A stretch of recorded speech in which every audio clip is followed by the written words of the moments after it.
আজকে আমাদের জীবনের খুবই ইম্পর্টেন্ট একটা স্কিল আয়ত্তে আনার কৌশল নিয়ে কথা বলতে চাই।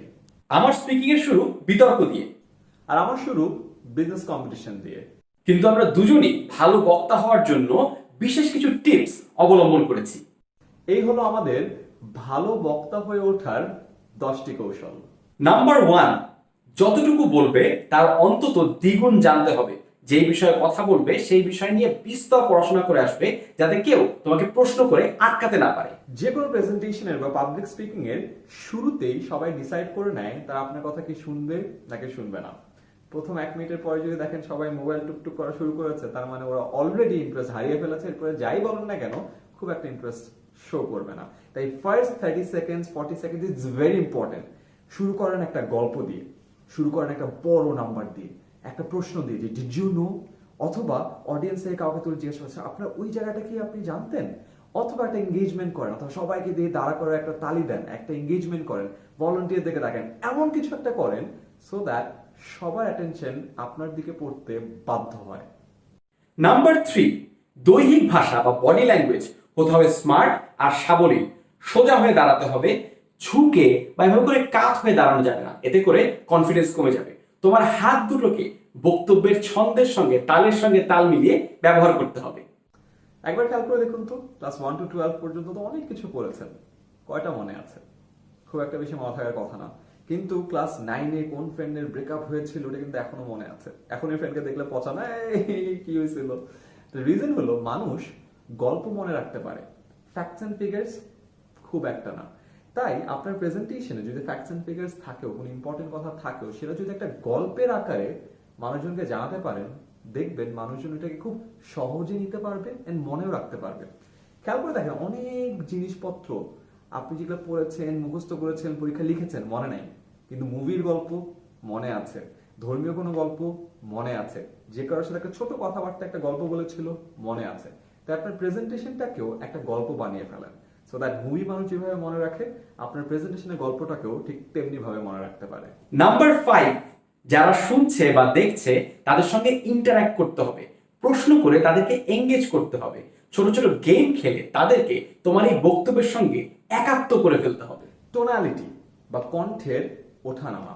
আমি যদি অনেক এক্সাইটেড হয়ে যাই, আমি খুবই আনন্দের সাথে অনেক কথা বলবো। আবার যদি আমি অনেক দুঃখ পেয়ে যাই, আমি কিন্তু এত জোরে কথা বলবো না, আমি একটু স্তিমিত হয়ে যাব, পজ আর একটু বেশি দিব, একটু চুপ থাকবো। এই যে টোনালিটির মাধ্যমে আমাদের দুঃখটা, হ্যাপিনেসটা, এক্সাইটমেন্টটা আমরা যে শো করি, এই জিনিসটা অনেক ইম্পর্টেন্ট।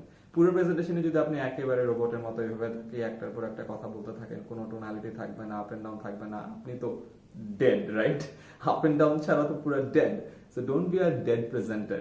আপনি যখন প্রেজেন্ট করছেন, আপনার হ্যাপিনেসের জন্য আপনার স্মাইলে চলে আসে, আপনার দুঃখটার জন্য আপনার পজের মধ্যে বোঝা যায়, এক্সাইটমেন্টের জন্য আপনার চেহারাতে বা ওই টোনালিটিতে প্রকাশ পায়। তাই কখনো ফ্ল্যাট টোনালিটিতে কথা বলে না, টোনালিটির জন্য আপ এন্ড ডাউন থাকে, পজ থাকে, একটু ভরাট গলা থাকে, আবার এক্সাইটমেন্ট থাকে, তাহলে জিনিসটা অনেক মজা হয়। নাম্বার 7, রিলেটেবল হতে হবে। শ্রোতার বয়স কত, শ্রোতার শিক্ষাগত অবস্থান কি, জীবনের অভিজ্ঞতাগুলো কেমন, এগুলো বুঝতে হবে। আপনি ক্লাস 5-এর কিছু শ্রোতার জন্য যদি কোয়ান্টাম মেকানিক্সের অনেক জটিল জটিল শব্দ ব্যবহার করেন, তাহলে কিন্তু আপনার বক্তব্য যতই ভালো হোক সেটা কেউ মনোযোগ দিয়ে শুনবে না, আর আপনার বক্তব্যটাও ফেল করবে। Talk with your expressions. আপনার কিন্তু শুধুমাত্র এই মুখ কথা বলে না, আপনার চোখও কথা বলে, আপনার দাঁতও কথা বলে। কিভাবে কথা বলে জানেন? এই যে কথা বলার সময় এরকম করলাম, এক্সপ্রেশন, এক্সপ্রেশন, রাইট? একটু এভাবে তাকান, এক্সপ্রেশনস। দেখবেন যারা কমেডিয়ান থাকে তারা কিন্তু অনেক এক্সপ্রেশন দিয়ে কথা বলে। অনেক সময় কোনো একটা কথার পাঞ্চ লাইনে তারা কিছু বলেই না, জাস্ট এক্সপ্রেশন দেয়, এটা জাস্ট এইভাবে। সো এই এক্সপ্রেশনটা ইজ ভেরি ইম্পর্টেন্ট। আপনি যদি কোনো প্রকার এক্সপ্রেশন ছাড়া টানা কথা বলে যান, তাহলে দেখতে ভালো লাগে না, দেখে মনে হয় যে কি কথা বলছে। এন্ড আজকে আপনি দেখবেন যে বহু জায়গায় বহু মানুষ যখন কথা বলে, কেন মজা লাগে না জানেন?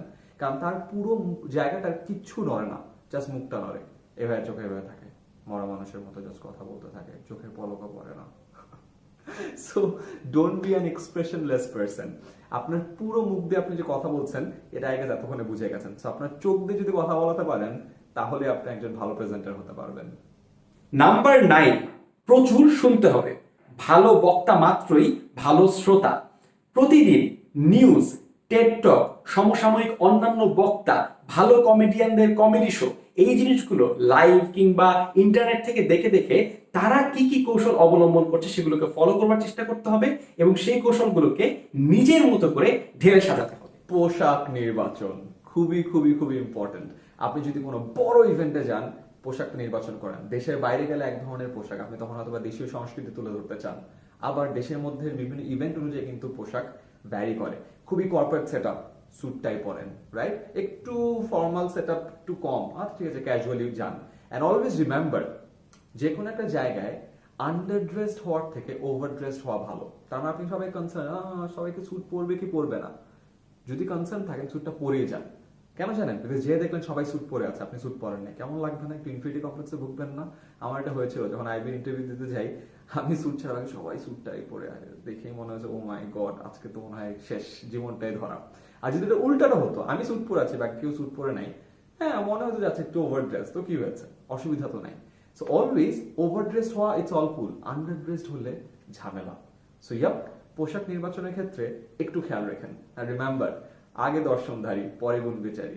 আপনি স্টেজে উঠতে উঠতে আপনার পোশাক দেখে কিন্তু অর্ধেক মানুষ আপনাকে জাজ করে ফেলবে, তারপর আপনার মুখের কথা শোনা যাবে। বাচ্চাকালে পড়েছিলেন না, যখন বিদ্যুৎ চমকায় আগে কিন্তু আলো দেখা যায়, তারপরে শব্দ শোনা যায়। আপনি যখন স্টেজে ওঠেন আগে আপনাকে দেখা যায়, আপনার পোশাকটাকে দেখা যায়, ওইটাকে নিয়ে মানুষ জাজ করে, তারপর আপনার কথা শুনে। সো মেক শিওর আপনার রাইট অ্যাটায়ারটা চুজ করেই প্রেজেন্টেশন শুরু করেন। আর স্পিকিং প্র্যাকটিসের জন্য এই আইডিয়াগুলো তোমার বন্ধুদের সঙ্গেও শেয়ার করে রাখো।